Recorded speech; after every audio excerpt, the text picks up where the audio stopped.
ప్రభునామమునకు ఘనత కలుగును గాక. నెహెమ్యా గ్రంథము 1వ అధ్యాయము 6వ వాక్యం మనం చదువుకుందాము.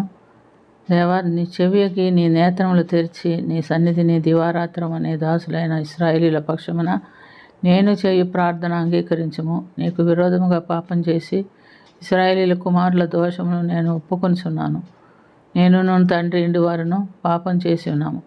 ప్రియమైనటువంటి దేవుని బిడ్డలారా, ఇక్కడ నెహెమ్యా చేస్తున్నటువంటి ప్రార్థనని మనం చూస్తున్నాం. ఇశ్రాయేలీల కుమారుల దోషమును ఒప్పుకొనిచు ప్రార్థన చేస్తున్నట్టుగా మనం గమనిస్తున్నాం. నెహెమ్యా షూషన్ కోటలో చెరగా ఉన్నటువంటి పట్టబడిన వారిలో ఒకడుగా రాజుకి ద్రాక్షారసపు గిన్నందించేవాడుగా ఉంటున్నట్టుగా మనం చూస్తున్నాం. ఆ దేశపు సమాచారంను బట్టి అడిగినప్పుడు పట్టబడిన వారు చాలా హీనముగా ఉంటున్నారని, చాలా బాధింపబడుతున్నారని వారు చెప్పినట్లుగా మనం చూస్తున్నాం.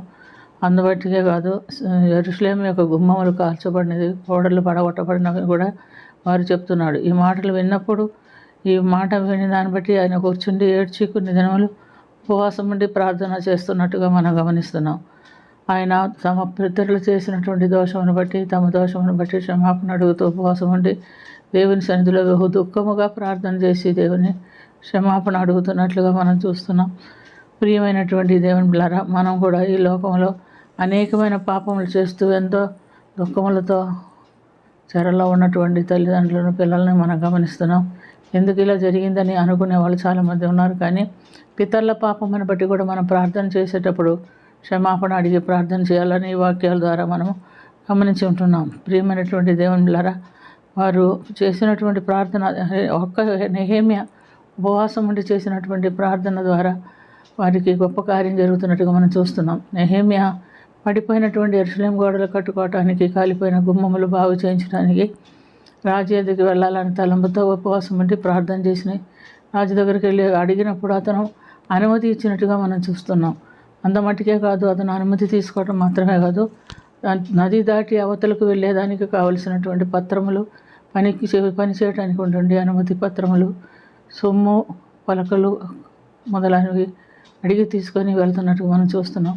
అతడు వెళ్ళి అక్కడికి వెళ్ళి ఆ యొక్క పని మొదలుపెట్టి దాన్ని కొనసాగించగలిగినట్టు మనం గమనిస్తున్నాం. మనుషులకు అసాధ్యమైనది సమస్తం దేవునికి సాధ్యమని మనం గమనిస్తున్నాం. మరి ఇశ్రాయేలీలు క్షమాపణను బట్టి నీ యొక్క ఆజ్ఞలను మేము అనుసరించకపోతే, మేము మా పితరులు బహు అసంఖ్యంగా మీ దగ్గర ప్రవర్తించితే మమ్మల్ని క్షమించమని అడిగి చేసినప్పుడు ఆ ప్రార్థన కూడా దేవుడు అంగీకరించినట్లుగా మనం చూస్తున్నాం. కాబట్టి ప్రియమైనటువంటి దేవునిలారా, మనం కూడా ఏం చేయాలంటే కొన్ని పాపములకు మనకు క్షమాపణ ఉండదు, కొన్నింటికి కొన్ని ప్రార్థనలకు మనకు జవాబు ఉండదు. అలాంటి సమయంలో మరి దేవుడిచ్చినటువంటి వాగ్దానాలు ముందు పెట్టుకొని, దేవుడిచ్చినటువంటి మాటను గుర్తుపెట్టుకొని మనం దేవునికి మొరపెట్టవలసిన వారమై ఉన్నామని గుర్తుంచుకోవాలి.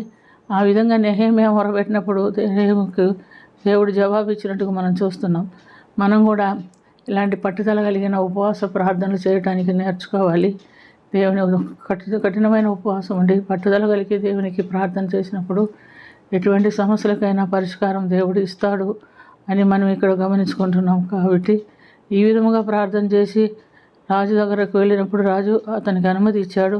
ఆయన ప్రార్థనకి జవాబు ఇచ్చినట్లుగా మనం చూస్తున్నాం. మనం కూడా దేవుడు కోరుకున్నటువంటి ప్రార్థన, దేవునికి ఇష్టమైన ప్రార్థన చేస్తే దేవుడు మనకు కూడా జవాబిస్తాడు. మనం చేయలేము అని తలంచినటువంటి పనులు కూడా చేయడానికి దేవుడు మనకు సహాయం చేస్తాడని ఈ యొక్క వాక్యాల ద్వారా మనం గమనించుకుంటున్నాం. అట్టి పట్టుదల కలిగిన ప్రార్థన జీవితం మనం కూడా కలిగి ఉండినట్లుగా దేవుడు మనకు సహాయం చేయనుగాక. ప్రార్థన చేసుకుందాం. ప్రేమ కలిగిన తండ్రి, కృప కలిగిన ప్రభు, న్యాయమా చేసిన ప్రార్థన మీ దృష్టికి అంగీకారమైంది కనుక నువ్వు జవాబు ఇచ్చావు. మేము కూడా మీ దృష్టికి అంగీకారమైన ప్రార్థన చేయడానికి మమ్మకు నేర్పించి మేము నీ ఎదురు నుంచి జవాబు పొంది నీకు సాక్షిగా ఉండేలాగున మాకు కూడా మీరు సహాయం చేయమని, దీవించమని, కృప చూపించమని యేసుక్రీస్తు పుణ్యనామమున అది మిక్కిలి వినయంతో అడిగి వేడుకొంచున్నాము తండ్రి. ఆమేన్.